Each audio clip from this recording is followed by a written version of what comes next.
अक्सर हम सब यही सोचते हैं ना, चलो कल से करेंगे। पर वो कल, वो आता कब है? आज हम इसी आदत की, इसी टालमटोल की जड़ तक पहुंचेंगे और जानेंगे कि कैसे इन बहानों की दीवार को तोड़कर असल में काम शुरू किया जा सकता है। ये बातें सुनी सुनी सी लगती हैं, है ना? हम सब खुद से ये वादे करते हैं, एक उम्मीद में कि कोई सही समय आएगा और सब कुछ अपने आप आसान हो जाएगा। लेकिन सवाल ये है कि क्या वो कल या वो अगला महीना सच में कभी आता है?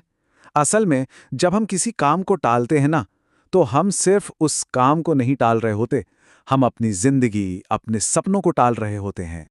तो चलिए सबसे पहले इसी को समझते हैं। ये जो बहानों की बीमारी है, ये आखिर है क्या? और ये कैसे हमारी तरक्की के रास्ते में आ जाती है? कितनी आसानी से कह देते हैं, टाइम नहीं है, अभी हालात ठीक नहीं है, और इन्हीं बहानों की आग में ना हम अपने सबसे बड़े सपनों को जला देते हैं। हम दोष बाहरी चीजों को देते रहते हैं, पर असली रुकावट तो कहीं और ही होती है। जरा एक पल के लिए सोचिए, अगर डॉक्टर एपीजे अब्दुल कलाम सही हालात का इंतजार करते रहते, तो क्या वो कभी मिसाइल मैन बन पाते? या सोचिए धीरूभाई अंबानी के बारे में, क्या उनके लिए कोई रास्ता पहले से बना हुआ था? नहीं, बिल्कुल नहीं।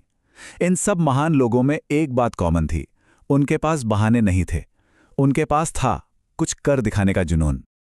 और क्रिकेट के भगवान कहे जाने वाले सचिन तेंदुलकर, क्या लगता है, क्या वो हर रोज सुबह एकदम मोटिवेटेड महसूस करते थे मैदान पर जाने के लिए? शायद नहीं, लेकिन उन्होंने डिसिप्लिन को मोटिवेशन से ऊपर रखा और बस अपना काम करते गए।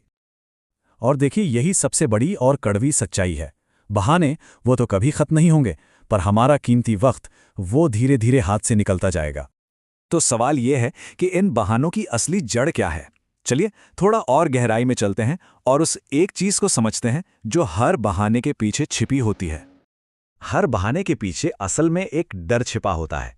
फेल होने का डर, लोग क्या कहेंगे इसका डर, या फिर खुद को ही निराश कर देने का डर। और यही डर है जो हमें एक्शन लेने से रोकता है। यही डर है जो हमें हमारी मंजिल से और दूर ले जाता है। ये बात बहुत गहरी है, जरा सोचिए। हर बहाना हमारे सपनों के लिए एक कफन जैसा है।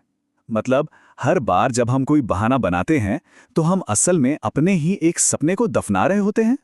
यानी एक बहाना बराबर है एक मरे हुए सपने के। हर कल करूंगा के साथ एक सपना दम तोड़ देता है। तो अब जब हम समस्या की जड़ को समझ चुके हैं, तो चलिए उस माइंडसेट को देखते हैं जो हमें इस जाल से बाहर निकाल सकता है। देखिए, दुनिया में ना दो तरह के लोग होते हैं, एक जो सिर्फ सोचते रहते हैं और दूसरे जो कर दिखाते हैं। जो करने वाले होते हैं ना, वो सही समय का इंतजार नहीं करते, वो हर समय को सही बना देते हैं। वो परफेक्शन के पीछे नहीं भागते, वो बस पहला कदम उठाते हैं और रास्ता अपने आप बनता चला जाता है। तो बड़ा सवाल यह है कि इस टाल मटोल के चक्र को आखिर तोड़ा कैसे जाए। खैर, अच्छी बात यह है कि इसका एक सीधा साधा सा फॉर्मूला है। अगर वाकई बदलाव लाना है तो बस ये 4 कदम अपनाने हैं।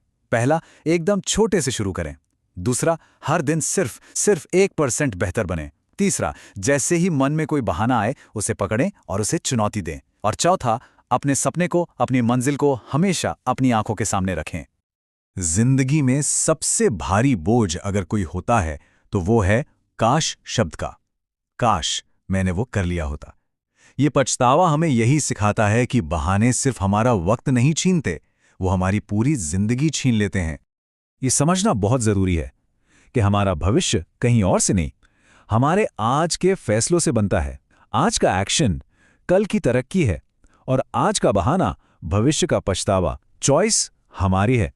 तो बात बस इतनी सी है, हमारे सपनों और हमारे बीच अगर कोई चीज खड़ी है तो वो है हमारा एक बहाना।